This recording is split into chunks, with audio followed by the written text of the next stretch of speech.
Assalamualaikum warahmatullahi wabarakatuh. Waalaikumsalam warahmatullahi wabarakatuh. Teman-teman yang menyaksikan kegiatan sosial media Instagram usb.bawazir, dan kebetulan nih sama Bro Uki kita nih. IG ente apa namanya? IG-nya Uki Kautsar. Uki Kautsar. Kayak surat dalam juz al-Kautsar. Kautsar. Aduh Ki, Bandung nih dahsyat ya. Banget.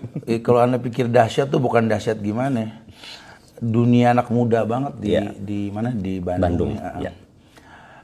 Banyak orang di Bandung ini yang ada proses dalam kehidupannya. Ya mungkin sih orang semua punya masa lalu kali ya. Ya.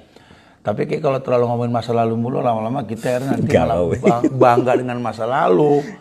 Karena kan kata Rasul kan wabki ala khotiatik. Kita tuh suruh nangisin dosa di masa lalu.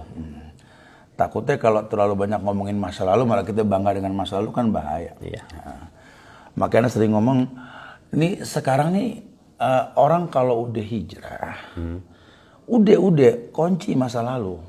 Al-amal bi khawatimiha gitu loh. Karena di Islam itu kan amal tergantung akhir.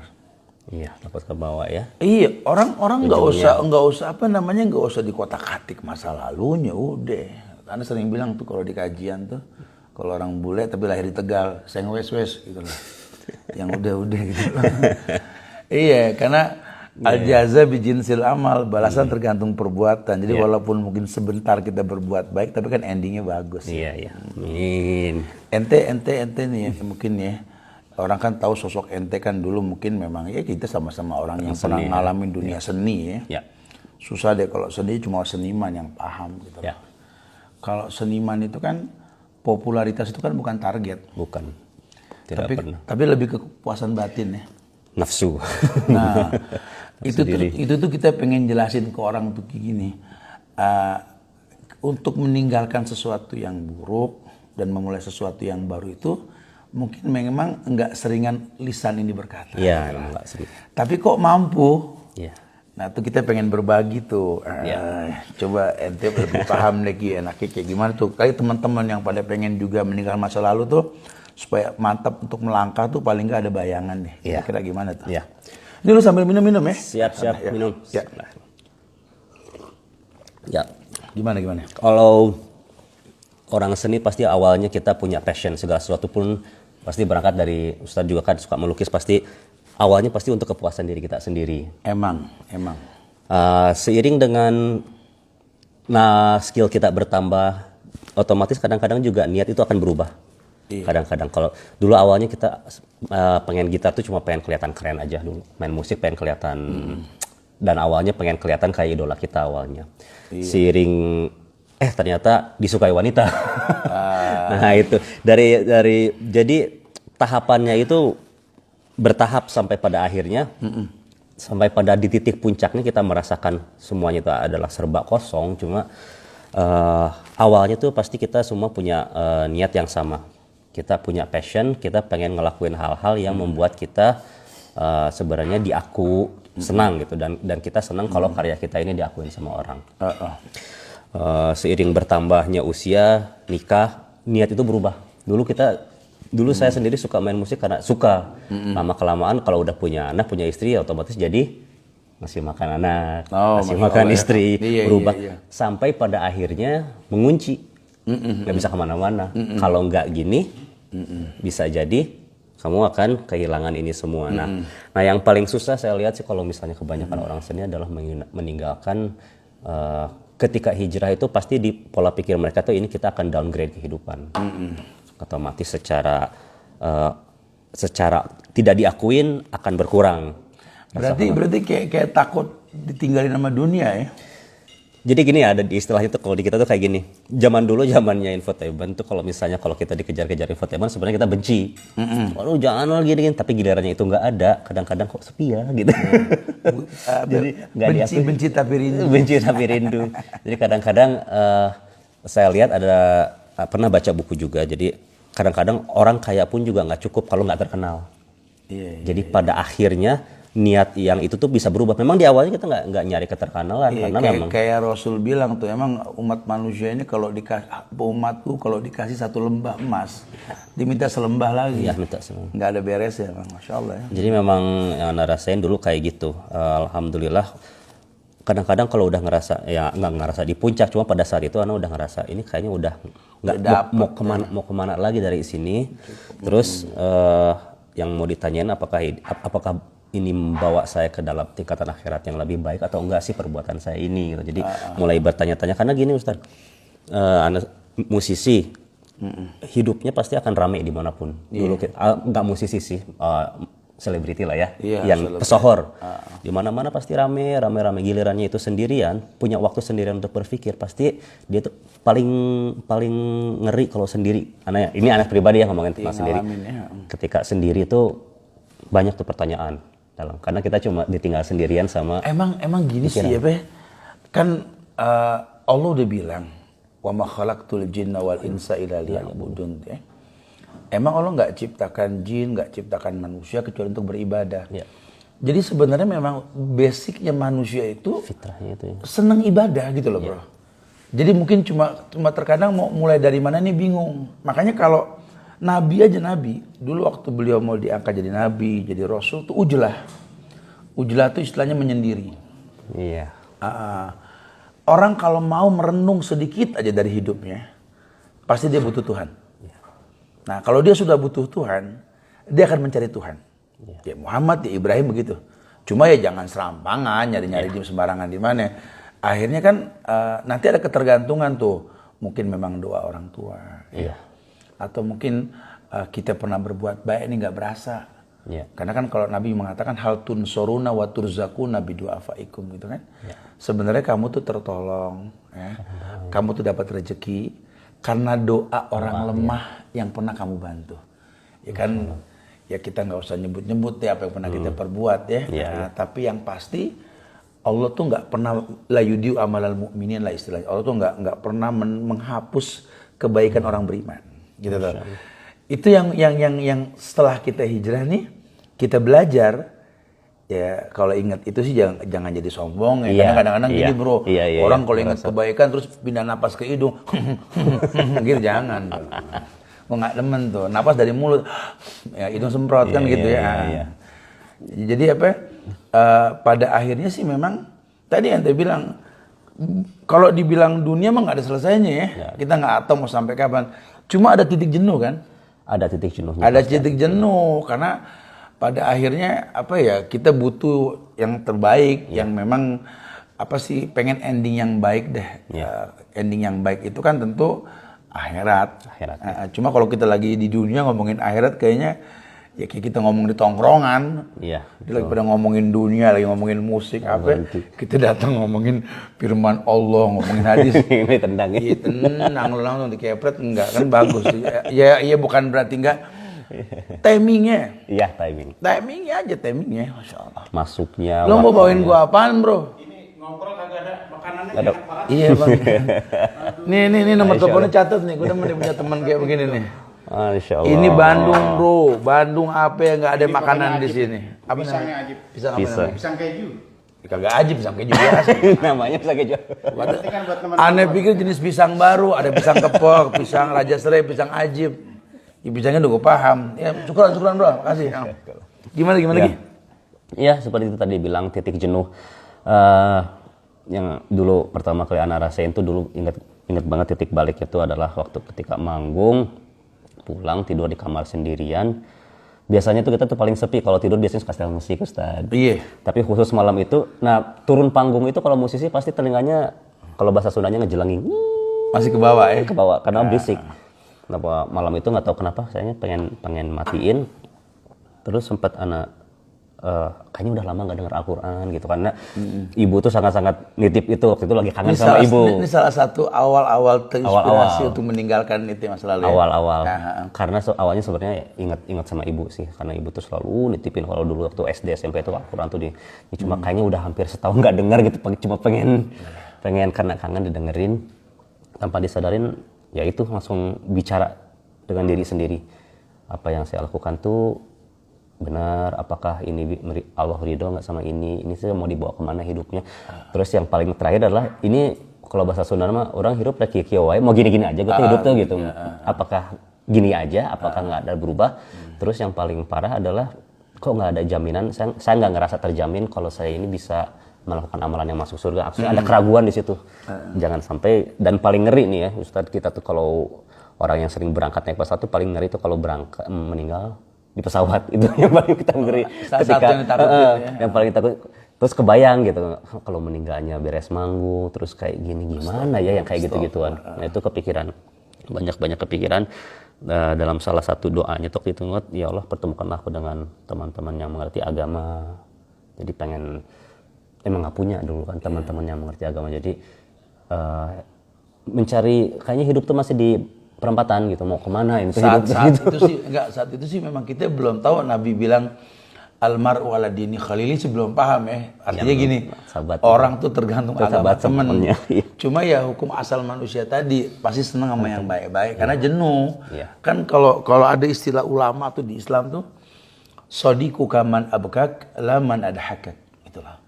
Teman kamu tuh teman yang menangisimu, bukan mentertawaimu. Maksudnya apa ya? Teman yang menangisimu. Teman yang sedih kalau kita nih ngaco. Kalau kita negatif. Itu teman yang baik. Kita mabuk, kita nongkrong, kita gagal sholat, teman kita sedih. Perlu kita ceritain lah ya. Semuanya, tentang kebaikan yang pernah kita perbuat. Tapi Rasul tuh waktu nyuruh anak muda zaman Nabi bro, yang kalau berdakwah tuh anak muda, dari Mu'az bin Jabal, Ali bin Abi Thalib, Abdullah bin Umar, Mus'ab bin Umair, itu semua anak muda tuh. Teknik dakwah Nabi itu lebih kepada proses dalam dakwah.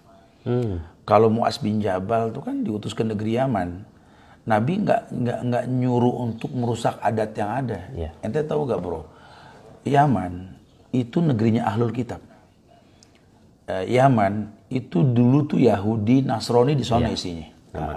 Kita tahu kan ada pasukan gajah yang rajanya namanya Abraha. Yang pengen mendirikan gereja terbesar di sana, itu kan. Dia ngancurin Ka'bah dan ada ceritaan surat Al-Fil itu kan dulu tuh ya. Artinya mereka Nasrani. Makanya kalau orang sono tuh memang senang nyanyi, senang gambusan. Jadi Islam tuh nggak diidentikan dengan itu. Coba itu kebiasaan orang Arab Yaman gitu lah ya. Nah Nabi bilang sama Mu'az gini, kamu akan mendatangi negerinya Ahlul Kitab. Ya kita bisa kiaskan di sini orang yang punya rujukan kitab suci. Orang yang pernah belajar, orang yang pernah tahu gitu ya. Hendaklah yang pertama kali kamu sampaikan ke mereka itu syahadat. Persaksian tentang Allah, persaksian tentang Nabi Muhammad SAW. Karena pada akhirnya nanti kita bakal bicara agama. Agama pada akhirnya kita mentaati Allah, mentaati Rasul kan. Nah sekarang kalau nggak kenal Allah, nggak kenal Rasul, kita mau ngomong hukum susah. Benar itu. Nanti kalau mereka sudah paham dengan syahadat yang ente sampein kata Nabi, ajarkan kepada mereka sholat. Udah jangan gemen-gemen, jangan ngelarang musik dulu, jangan ngajar nyanyi, apa yang ngelarang orang nyanyi, ngelarang orang ngetrek, ntar dulu. Ada waktunya ya. Kita nggak bilang itu betul, cuma nanti biar ada waktu bertahap. Kalau mereka sudah bagus sholat, sekarang kita udah mulai ngerti nih bro. Sholat itu kan tanha anil faksa wal munkar. Sholat itu kan mencegah perbuatan keji dan munkar. Nah ketika manusia berbuat keji, dia bisa bersembunyi. Orang nggak ada yang tahu dia bikin maksiat. Cuma sholat dia yang bakal mencegah dia berbuat itu. Kita mau bikin dosa paling gampang orang masuk kamar kunci, apalagi sekarang dunia ini di tangan bro. Mau ngapain aja bisa, betul? Gampang bener. Tapi itu benar yang Ustadz ngomong, karena secara hukum haram halal kita tahu dari dulu. Tapi kok nggak pernah masuk? Karena kita belum mengenal Allah tadi, belum mengenal Tauhid, belum mengenal Rasulullah SAW. Sholat juga masih berantakan. Jadi memang kalau itu semua belum masuk, mau dikasih hukum apa juga, gimana orang mau disuruh sholat aja belum mau. Tapi ada juga bro, orang yang udah tahu, cuma imannya turun. Betul ya. Ini banyak yang ketangkap, bukan berarti orang-orang yang kagak paham sholat. Jebolan pesantren, diangkat jadi pejabat, jadi koruptor. Kenapa? Karena iman, ada iman nih, makanya stabilisasi iman. Di situ pada akhirnya ketika kita hijrah, Nabi suruh kita berteman sama orang soleh. Ya. Kalau cuma sekedar modal hijrah, kita nggak melakukan 3 hal yang diajarkan dalam agama. Kalau ente sudah hijrah, tolong ente belajar. Belajar, ya. Kalau ente sudah hijrah, tolong ente jangan makan yang syubhat, apalagi yang haram. Ya. Kalau ente sudah hijrah, berteman sama orang yang soleh. Ini 3 nih suplemen batiniah. Kalau kita betul-betul bisa kerjakan, paling nggak apa sih kalau pertolongan pertama pada kerusakan lah ya, bukan pada kecelakaannya, tertolong tuh kita ya. stepnya tuh. Nah nanti kesononya ya pasti ada ujian. Iya. Ente lihat ntar di surat Al-Ankabut ayat 1 hingga 3 di ayat 2 itu dikatakan ahasiban nasu ayutraku ayyakulu amanna wa hum la yuftanun. Apakah manusia mengira kalau mereka sudah beriman mereka nggak diuji? Iya. Ente jangan bilang ente udah hijrah, sekarang udah sholat, ente nggak diuji. Alhamdulillah bro, sekarang gue udah tinggalin masa lalu gue. Allah udah nggak uji gue. Padahal lagi diuji. Ini orang belagu nih. Padahal lagi ya. Dia lupa diri nih. Padahal Allah uji dia. Nah ujian itu pasti orang hidup ini ujian. Makanya jangan terus putus asa. Gue capek tat hijrah tat. Udah hijrah ujian kok berat. Dulu waktu belum hijrah kayaknya hidup asik-asik aja, pas udah hijrah ya Allah Ustaz. Nah ini yang dimaksud. Ente ngalamin kan? Ngalamin banget itu selama 2 tahun itu. Cuma dari tadi disebutkan bahwa yang tadi tentang Ustaz bilang yang ayat ya, jangan mengira kita ini beriman kalau kita ini akan diuji. Itu sebenarnya menenangkan kita karena beda orang yang nggak tahu lagi diuji, maksudnya dia sangka dia dikasih musibah, tapi anak sama istri nggak. Dan memang kita akan diuji, kita akan diuji. Lebih enak lagi kalau tahu bahwa ya ini adalah ujian, maksudnya nggak banyak rewel biasanya kalau orang beriman tuh kalau tahu bahwa kita dan memang banyak Ustaz dari mulai yang pasti semua orang pasti akan ngerasain dampak kesehatan, ekonomi. Ya itu memang ujian. Dan kalau saat itu mungkin ketika kita diuji itu pendidikan Allah tuh. Iya. Siapapun nggak bakal demen diuji saat itu. Iya. Karena dia merasa gue udah hijrah. Kok gini? Gue udah bener. Ditinggalin.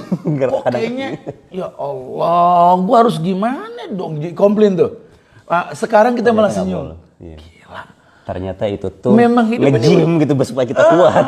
Hidup ini memang ujian, perpindahan dari satu ujian ke ujian yang lain. Apalagi ketika kita makin mendalami agama, kita tahu ujian itu lambang cinta. Iya. Ujian lambang cinta. Nabi yang ngomong, Innallaha idza ahabba qauman ibtalahu. Allah kalau cinta sama satu kaum Allah uji. Nah kita kalau nggak diuji malah kayak ada yang salah. Lu sekolah nggak diuji kapan naik kelasnya? Ada cerita tuh gue ngomong di YouTube tuh. Ada orang ngamuk-ngamuk depan sekolahan. Wah, kenapa Pak? Gue nggak teman-teman di sekolah. Kenapa? Anak gue nggak boleh ikut ujian. Kok model kita panggil? Satpam. Nih anaknya kenapa nggak boleh ikut ujian? Ya saya nggak tahu. Kan lagi ujian. Iya anaknya nggak boleh. Ya saya nggak tahu. Pak, anaknya nggak ikut ujian. Emang nggak? Kenapa Pak? Emang anaknya sekolah di sini? Kagak. Lah kagak sekolah di situ minta diuji. Ya nggak bisa. Sekarang kalau kamu memang bertuhankan Allah, ya siap diuji sama Allah. Tapi belajar supaya kamu tahu la yukallifullahu nafsan illa usaha. Allah tuh nggak mungkin uji kita di luar batas kemampuan. Nih, gue pengen gini bro, lu kabarin ke teman-teman yang jangan takut hijrah dan jangan takut abis hijrah itu down. Iya dong, kan diuji ya. Nah kalau udah lagi down kayak begitu, kira-kira yang dibutuhkan apa itu? Nah, ini pasti, bukan tebak-tebakan ya. Yang ente alamin deh coba. Dulu ini tepat di rumah ini tuh pertama kali dulu keluar itu ketemu dengan Ustadz Subhan dan ini juga nasihat dari Ustadz kalau Ustadz masih ingat. Pertama kali kamu keluar Uki katanya kamu belajar bahasa Arab. Kamu duduk di halaqah sampai kamu bisa paham halaqahnya Ustadz yang bisa berbahasa Arab. Jangan banyak keluar dulu dan yang pasti perbanyak ilmunya. Jadi habiskan waktu itu kerja belajar, terus belajar agama karena sampai pada titiknya setelah melewati susah itu baru kita bisa merasakan nikmatnya belajar. Memang belajar itu berat awalnya Ustadz karena banyak yang harus dipelajarin, tapi ketika udah mulai ngerasain nikmatnya, insya Allah bisa merasakan nikmatnya ibadah, nikmatnya belajar, nikmatnya agama. Dan memang susah ngejelasin Ustaz kalau bilang ke teman agama itu nikmat, sholat itu nikmat. Nggak, anak pun juga dulu nggak kok apa enak, apa sih enaknya? Berarti orang kudu tahu bro, iman itu juga butuh jam terbang. Iya. Artinya makanya di Islam itu katanya anak 7 tahun suruh latih sholat. 10 tahun kalau dia nggak sholat suruh pukul. Bukan suruh pukul 10 tahun kagak wajib nggak dipukul, dosa kagak. Maksudnya sholat itu butuh kebiasaan minimal 3 tahun. Nah, sama kita kalau hijrah juga ya ada proses. Makanya tadi kita bilang kalau orang sudah hijrah tolong perhatikan yang 3 ini. Dibelajar, jangan sampai nggak belajar, jangan makan yang syubhat apalagi yang haram, berteman sama orang soleh. Lagi down, kita nggak punya ilmu karena nggak belajar, akhirnya nggak kontrol makanan. Udah berhenti nggak ngerokok, cuman karena dia tahu dulu ngerokok tuh obat pusing, lagi stres ngebul lagi. Temen ngomong, bro lu ngerokok lagi, gue lagi pusing. Apa hubungannya migrain sama asap? Iya. Kagak ada hubungan, cuma kalau orang lagi pusing kan apa juga pantas. Iya. Bagus rokok yang diisep bukan selang jemuran, betul kan? Alhamdulillah. Itu benar Ustaz, pesan berteman dengan orang soleh. Memang kalau kita futur kita ngerasain kalau lagi sendiri nih, yang ada adalah kita ngebayangin teman kita yang dulu, kita ngebayangin kerjaan kita yang dulu. Padahal gak disadarin 10 menit, 15 menit kita cuma mikirin masa lalu. Iya. Jadi memang yang dibutuhkan benar kata Ustaz kalau lagi kayak gini, apalagi sekarang zaman COVID gini nggak bisa banyak bertemu dengan teman, tapi ya itulah harus dijaga benar punya teman soleh atau teman-teman orang yang seiman dengan kita tuh itu sangat penting. Tapi kan gini, kita juga waktu kalau kita hijrah tuh kan istilahnya nggak ada bekas temen bro. Nah itu nggak ada bekas temen. Herannya ini kan kita udah nggak mau ada yang jemput. Agak manggil lagi, oke, depan rumah. Ke zaman SD, gue kalau mau nyil, cerita kata kita kan dulu. Suka begitu kan? Ini ada satu, ini kayaknya istri nonton. Istri itu paling ngejagain. Hati-hati kamu ngobrol sama mereka. Kamu udah nggak gitu ngobrolnya. Ya, kadang kalau kita ketemu sama teman, dia paham. Karena udah nggak ada bahasa binatang. Giliran kadang-kadang kita ketemu sama teman-teman lama kan, kadang-kadang suka refleks. Iya, itu bilang selalu apa? Itu dicubit. Ingat ya, kamu bukan itu. Kamu bukan yang itu lagi. Takutnya istri takut anak futur. Lu sih mending dicubit, gue di sliding lagi. Terus dia mau bisa jalan. Gue mencubit tuh, bini lu baik. Alhamdulillah Ustaz itu dijagain sama. Ngomong di IG live rame nih Ustaz. Rame kenapa? Komennya pada Ada pasar apa yang mau rame? pada komennya pada rame. Ya biar nih dia rame. Coba. Gue lagi ngobrol berisik. Heran. Boleh. Nggak apa-apa kalau emang ada yang asik-asik ini kita nih nggak niat gimana emang lagi pengen ngobrol ke Bandung. Yang penasaran nih Ustaz. Apa itu? Kalau kan bekas pemusik, jadi ada yang nanya, emang musik itu haram apa ada dalilnya apa gitu? Ya dia udah tahu belaga tuh mesti ngobrol tuh. Mancing nih pertama nih yang begini. Beli bukunya makanya. Ya musik ya kagak boleh emang. Nah, ini lagi kita bahas nih, kita nggak ngomong halal haram musik, itu nggak usah dibahas, haram. Ini kalau udah lepas musik gimana ninggalinnya? Langkahnya ya. Karena kadang-kadang kan bawa mobil, mulut gemi nih, bukan mikir. Refleks, ya maksudnya ini dampak ya. Ini refleks tuh masih ada. Kan, gue bilang, sama kayak gitu aja. Ustadz ada begitunya kan, masih ada ritme ya kan. Refleksnya ada, cuma ya itu kalau kita memang seperti Ustadz bilang untuk merasakan nikmatnya mendengarkan Al-Quran itu butuh proses ya. Jadi nggak bisa kita buat Anda sendiri memang menggantikan ya musik masuk lewat telinga, Al-Quran lewat telinga, dan dua-duanya memang nggak bisa bercampur. Buat Anda sendiri nggak bisa bercampur. Jadi seperti Ustadz bilang, ketika kita belajar, insya Allah nanti kita akan merasakan nikmatnya, ya mendengarkan Al-Quran, kajian, dan percaya itu jauh lebih nikmat. Itu yang Anda susah bilangin ke orang gitu tuh. Makanya tadi bilang, kalau kita ingat tadi yang Anda sampaikan masalah mu'as itu, jadi nggak langsung ke inti permasalahan. Ya kita mau ngebahas buah yang busuk, kalau nggak tahu jenis pohonnya, kita mau cari formula pupuknya nggak bisa ya. Sekarang nih orang belum tahu indahnya Quran, belum tahu Quran tuh hudan linnas wa bainati minal huda wal furqan. Quran tuh petunjuk, pembeda antara yang hak dan yang batil.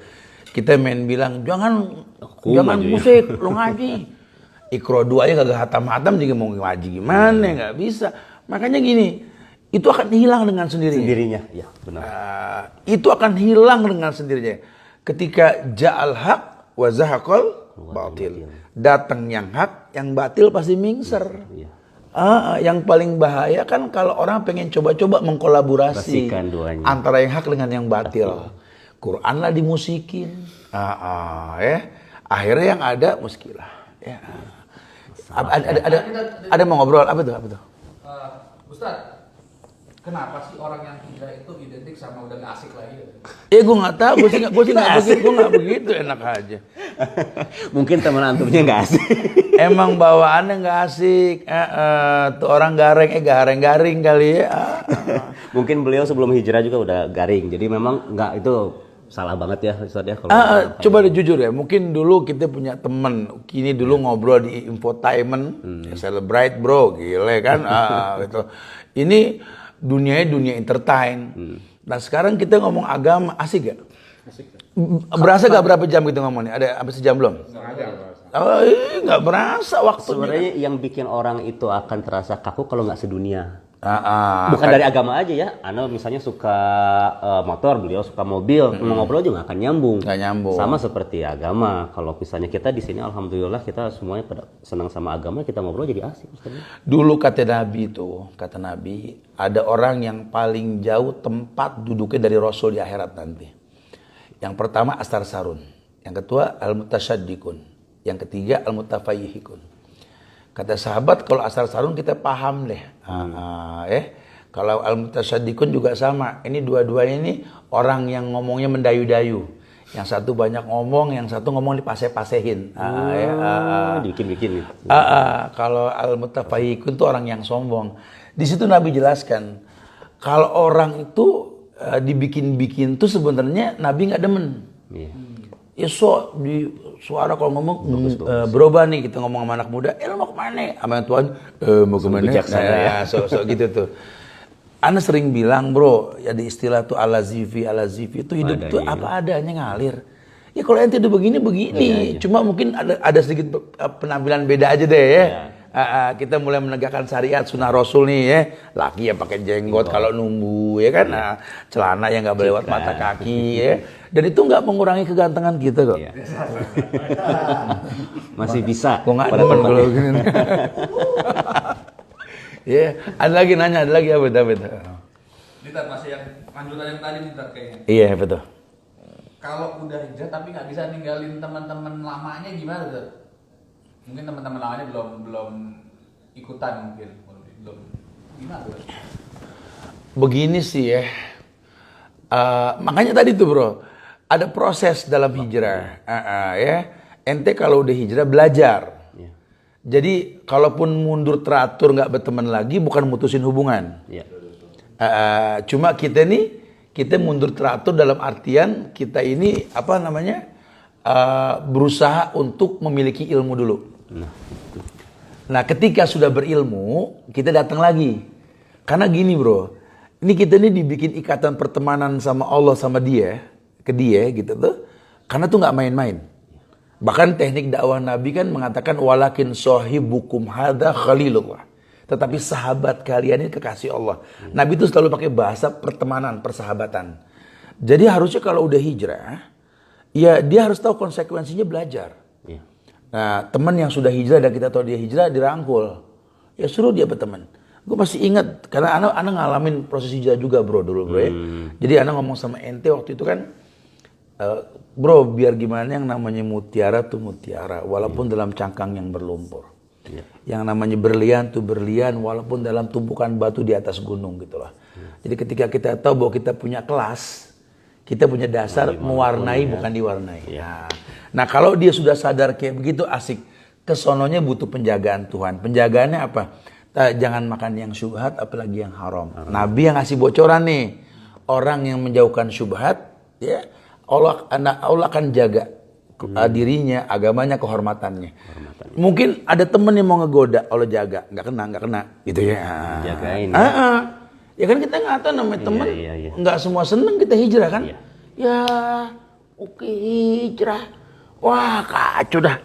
Terus besok gua dagang lagu apa? Begitu kan mungkin bahasanya kan? Nah, juga ada usaha supaya ente kembali. Iya. Kenapa? Makanya kita sering tuh bro kajian tentang masalah 100 dosa yang diremehkan, gitu ya. Ada satu bahasan yang dikatakan penyebab orang berbuat dosa banyaknya orang-orang yang ngajak ke pintu jahanam. Ini teman-teman. Teman-teman Teman-teman itu ya. Teman-teman yang nggak rela kita bener, nggak rela. Allah pengen kita tobat, dia pengen kita balik. Karena wujud kita kan menjadi bagian kesempurnaan dunia dia. Nah, itu yang syubhat yang kita nggak makan, yang itu yang bakal menjaga kita insya Allah. Terus sisanya teman yang baik, mulai berteman sama orang soleh. Nah orang yang solehnya banyak ngingetin kita. Iya. Sehatnya. Siapa orang yang soleh?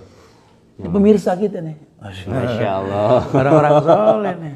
Amin, Iya. amin, amin, amin. Temen kita nih yang 2 kacamata, 2 kagak, satu kagak, orang soleh semua.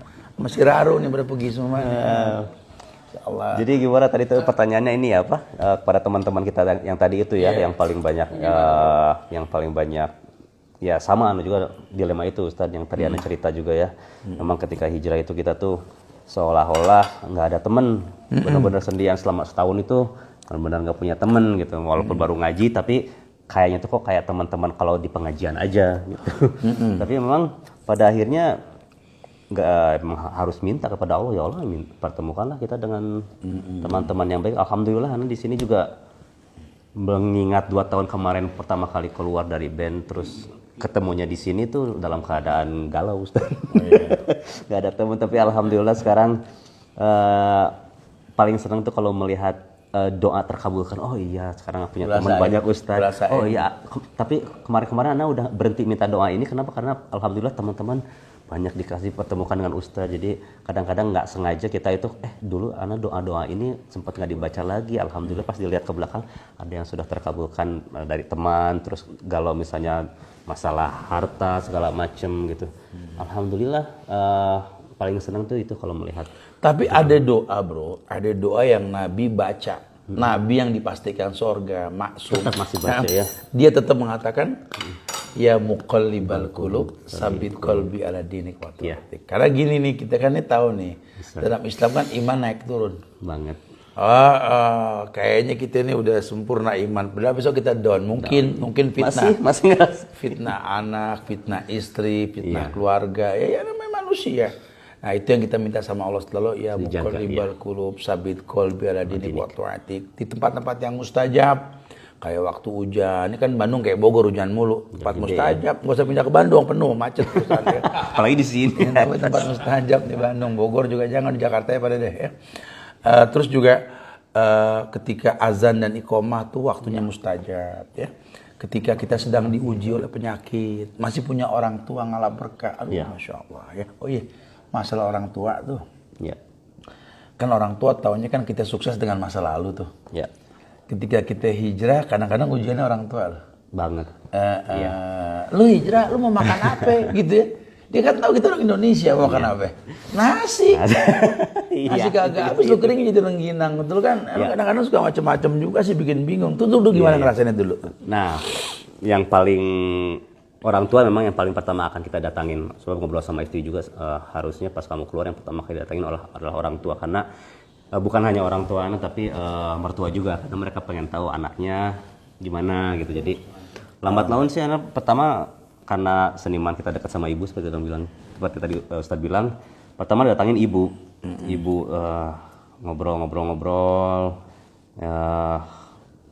Beliau sih karena beliau tuh dulu yang pertama kali ngelarang anak sebenarnya bermain musik adalah beliau sebelumnya. Oh awalnya emang dilarang? Waktu kecil, tapi bukan karena hukum-hukum segala macam, karena pengen punya, udahlah jangan ke sana arahnya gitu. Jadi melihat ya, tapi lambat laun seiring dengan naiknya, beliau jadi suka segala macam. Cuma anak sempat nanya sih ke ibu seperti yang Ustadz nanyain ke ibu Ustadz cerita gitu. Mama gimana gitu, keluar di sini. Jangan menilai karena dititipin juga kan kalau kamu udah mulai hijrah jangan banyak ngomongin hukum sama orang tua ini perdebatan pokoknya tunjukkan sikap aja maksudnya bilang sempat ke ibu beri kesempatan aja dulu berapa bulan lihat perubahannya kalau memang ibu melihat sesuatu hal yang nggak disuka bilang tapi kalau ternyata melihat perubahan nah sekarang malah ibu ke cucunya jangan main musik udah jadi Masya Allah. Alhamdulillah. Jadi pendukung dakwah ya. Iya, jadi dan ibu alhamdulillah juga sekarang udah mulai ngajinya juga. Sempat berapa kali juga Uki bikin pengajian dong di rumah, jangan di luar aja, harus di rumah dengan keluarga. Teman-teman kalau hijrah tuh kudu begitu, karena gini bro, banyak juga kasus kan ada temen aneh kan nih, dari 100 temennya Ustadz Subhan, 90 tuh orang tua, nenek-nenek kakek-kakek. Ini yang curhat banyak. Dia tuh pada bilang, Tat, anak aneh sih Tat, pada hijrah Tat. Coba mendingan dia yang dulu waktu belum hijrah baik-baik. Pas sudah hijrah pada galak-galak banget Tat. Nah, ini kan berbagi ya. Justru yang harusnya dia jaga tuh hati orang tua kalau kita sudah hijrah. Iya. Bisa gak kamu tetap menjadi anak buat mereka? Iya. Ya, Ana sih ngalamin banget Ki. Ngalamin itu sampai detik ini tuh anak nggak pernah beli baju kecuali kaos nih ya, mak kita nggak bisa. Semua baju kita buat ceramah tuh jahitan orang tua. Masya Allah. Bahkan dia selalu bilang mau kemana Han? Mau dulu nih kalau sekarang sih udah ada jahitan dia dulu. Mau ke Bandung mah. Kapan? 2 hari lagi. Itu 2 hari di mesin jahit. Bikin ya. Ibu usia 70 tahun itu ya bisa bikin 2-3 baju. Masya Allah. Desainer mana yang sanggup kayak begitu? Gue ngeliatin pundak emak gue yang agak bongkok jahit. Ya Allah ya Karim, ya Rahman, ya Rahim. Dia ikhlas bikinin aneh baju. Aneh kalau sampai enggak ikhlas berdakwah, aneh ini betul-betul anak durhaka sama orang tua. Tuh orang tua, asal dia tahu anaknya makin baik dalam agama, disupport. Ini banyak yang suka ngegas. Dan itu nggak berhasil Ustaz, karena awal-awal juga sempat karena kan kita kan kadang-kadang kalau baru hijrah tuh semangatnya tinggi, ilmunya nggak ada. Kadang-kadang itu penyebab futur tuh banget. Nah, kita terlalu pengen cepet lihat orang tuh berubah kayak kita, karena yang pertama yang paling parah, ada kajian kayak gini. Memang dibilang orang yang hijrah karena Allah akan ganti segala macam yang lebih baik. Tapi Ana pernah dibilang sama ustadznya, kamu jangan dulu ngerasa kamu udah hijrah dan akan diganti lebih baik, berarti kamu udah kabur bahwa kamu ngerasa udah hijrah, udah hebat. Nah jadi kebanyakan Ana lihat dulu pernah ngalamin adalah ya gitu, ilmu nggak ada, pengen ngegas terus, nggak ada hasil. Jadi memang harus bukan kayak gitu sih caranya memang. Memang kita benar kata Ustadz, diam belajar, jangan dulu ngomong sebelum ada adab dan ilmunya. Kayak Nabi ngomong ke si Mu'az tadi, kalau udah syahadat, ente sholat, ente sedekah. Ente kasih infak, kasih nafkah. Dan orang yang wajib pertama kali kita kasih kalau kita laki-laki nih ya, tolong jangan pernah nomor 2 kan orang tua kita. Ente safar, tolong jangan nelpon bini yang besok pulang mau makan apa. Emak dulu, mak kan lagi di Bandung mak. Besok kita mau pulang, emak mau apa? Mau batagor. Bandung terkenal mah batagornya.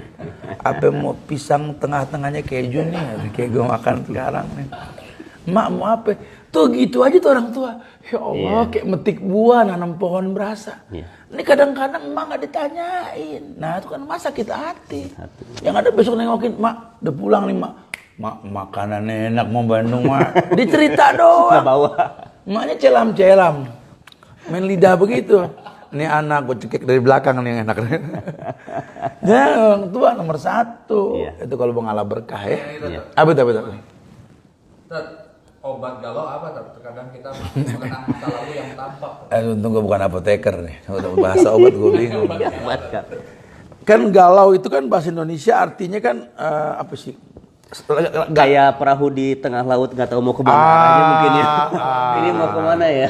Sebenarnya yang kita bahas tadi siang tuh di Purwakarta. Purwakarta bener. Yang kajian sama Aswahabiyat Bandung. Al-Faudiyah.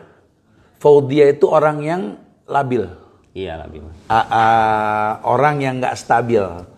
Ya penyebabnya udah kita bahas, bisa dilihat di TV IG kita. Salah anfusakum wa ahlikum nar. Dia nggak pernah menasihati dirinya, apalagi ke orang lain. Nah ini kalau dibiarkan kita labil. Padahal introspeksi diri. Harusnya bermuhasabah. Ntar malam bangun nih, walaupun kita sapar, witir deh. Nggak usah bangunin temen. Kalau bangun tahajud jangan belaga batuk mulu. Orang mendusin jangan. Di situ kesempatan tuh bro. Kita mikir, nih hari gue bisa berbuat apa ya? Ya Allah, gue cuma banyak bercanda doang nih hari nih. Warawiri, waktu kan titipan Tuhan. Nah tuh. Waduh, banyak perbuatan mubazir temennya setan nih, buang-buang waktu. Nah itu dimuhasabahkan gitu. Insya Allah kalau biasa kayak gitu dia nggak labil. Dia nggak bakal labil, insya Allah ya. Pertanyaan lagi nih Tat. Apa itu? Tat, karena Nih lu coloknya pisangnya enak sayang nih, nggak makan ya. Karena setelah hijrah dapat cobaan tuh. Tapi makin belajar makin kencang cobanya tuh. Tuh ini gimana tuh? Mungkin sayang kan. Tadi udah dibilang, nanti buka Al-Ankabut ayat 1 hingga 3, orang makin beriman, makin diuji. Makanya terusin. Nanti ente akan tahu ternyata ujian itu lambang cintanya Tuhan. Ya. Allah itu kalau mencintai manusia diuji. Akan diuji. Ya. Ada lagi ya? Ada gitu. Ustadz, kalau godaannya anak lagi zikir, apa yang harus kita lakukan? Kadang emosi tadi. Mungkin lagi zikir digangguin anak. Oh. Harusnya enggak. Orang kan zikir kan tenang. Lu tenang ngomel-ngomel. Nggak jelas nih zikirnya nih. Beda dunia antara tangan sama ininya. Harusnya kan orang tuh kayak makin berisi makin merunduk. Iya. Zikir juga sama. Iya. Harusnya makin berzikir makin tenang jiwanya. Nabi aja lagi sujud, cucunya naikin dia. Iya. Sahabat nanya, berapa lama kau bersujud ya Rasul? Selama cucuku di atas pundakku. Dan tenang. Dan nggak ngomel, mudah-mudahan namanya anak. Emosi. Kalau anak ikut zikir, gue penasaran nih anak kenapa bisa begini kan kayak nggak mungkin gitu lah. Yang lagi Ustadz, ngajak suami hijrah biar cinta sunnah gimana Ustadz? Dia ada urusan jawab nih dia nih. Nah. Gua nggak paham nih. Itu begini gimana? Gua nggak ngerti deh. Ini pengalaman pribadi yang mudah-mudahan bisa diambil manfaatnya. Dulu selalu diingetin, sering baca memang kalau kita pengen orang lain berubah itu harus dari kitanya dulu sendiri. Ana ingat ini istri kayaknya pernah nonton, Ana bilang, Ana sempat bilang ke istri, cobain yuk kita ke mall, tapi kamu pakai hijab, kamu boleh milih apa aja, kamu boleh mau. Tuh, ini cakep nih. Kan lu cat nomor telepon catnya. Ntar lu minta kirimin WA-nya. Karena pengen banget punya istri berhijab pada saat itu. Beliau juga kan presenter sama kayak Ana juga dulu pakai baju tuh kayak gitu. Cuma intinya nggak bisa Ana udah ngerasa misalnya saya udah sholat udah ngaji, kamu coba harus pakai hijab gini, malu sama teman-teman. Ternyata nggak kayak gitu caranya. Waktu dulu Ana sempat kayak gitu, kita jalan-jalan yuk pakai hijab, pengen nyobain ya gimana sih rasanya kamu pakai hijab. Terus dia ngerasain, beberapa hari kemudian tuh dia refleks kayak ada orang ketok-ketok, mana hijab gitu. Refleks gitu. Jadi refleks dari hijabnya itu jalan sendiri dia. Kayak nutupin tangan, nutupin ini, karena padahal itu cuma sehari pakai hijab, besok enggak, sehari enggak. Jadi tapi bertahap, tapi membuahkan hasil daripada kita di awal ngegas, dianya malah menjauh dari kita. Tapi alhamdulillah kayak gitu sih. Terus dan nggak bisa juga kita kalau di depan istri itu kan ada yang suami mungkin di depan rumahnya kayak soleh, di dalam rumahnya istrinya bilang kamu istri lebih tahu lah gitu kayak gitunya. Jadi mungkin ya memang kita harus perbaiki diri sih, harus dari kitanya dulu. Yang lain sih akan nyusul, teman, istri, orang tua. Kalau mereka belum berubah berarti kitanya sendiri belum bisa. Emang kalau bini memang kalau emang dia menikah karena cinta sih pasti ya artinya satu ritem ya, kalau bahasa orangmu satu inilah ya, senada lah ya. Paham lah. Ya itu dia makanya ya harus tahu, laki-laki juga harus tegas kan. Iya. Ya biar gimana ente istri ya harus nurut. Kalau yang saya lakukan memang melanggar syariat ya boleh-boleh aja, ente nggak kayak begitu. Iya, betul. Allah. Ada lagi tanya. Apa itu? Ustadz, tips menjauhi maksiat tatkala sendiri katanya. Nah ini tanya dia nih Peri jago nih. Aduh gue nih sini Per nih. Ini pertanyaannya bagus Per, sini Per nih. Biar pemirsa dengar. Ini apa pertanyaannya? Nggak kelihatan lu tengah-tengah sini loh nih. Sini. Assalamualaikum. Waalaikumsalam warahmatullahi Tips wabarakatuh. menjauhi maksiat tatkala sendiri. Tuh. Lu ngapain? Gimana caranya supaya sendiri kita nggak berdosa? Lu yang jawab, gue capek dari tadi. Jawab lu situ loh. Jawab dulu. Jawab dulu, makan belakangan. Jawab dulu. Habis aja. Lu bisa nggak maksiat kalau sendiri gimana gitu lo, berbagi ilmu. Iya, Kan banyak. dulu nggak bisa nggak berdosa. Banyak zikir kan? Zikir, dalam hati, kalau bisa apa baca Quran. Sendiri. Iya. Apa keluar lupa naruh lu gimana? Jangan begitu. Biar nggak digoda sama Ini kita. cakep nih, nasihat nih. Zikir, banyak Zikir. Sini Kang. Enggak, dia biar pemirsa pada tahu. Ada yang nanya sama kita, katanya gimana supaya sendiri kita nggak maksiat. Dia yang jawab, gue bilang gitu Kang. Zikir. Suruh zikir. Istighfar. Nah, sini kalau orang tua yang ngomong nih. Jangan hanya di mulut, di hati. Nih. kemana-mana sih nih. Nih, orang tua yang ngomong. kalau orang tua ngomong dengerin nih orang. Itu harusnya di hati, di mulut doang percuma. Percuma, Nanti nggak laku kita bagaimana? Kalau di mulut mendingan pisang kejunya. Makan aja. Aja sekalian makan. Jika sama Pikal seimbang kan? Harus seimbang. Oh iya. Nih teman-teman orang soleh nih, dari hati yang paling dalam daripada dulu pada sendiri nggak ada nggak berdosa. Sekarang Ya tuh, mau masuk nggak main-main nggak bilang-bilang. Makan. nih, Makan gitu. lu jawab belum udah makan tak dulu.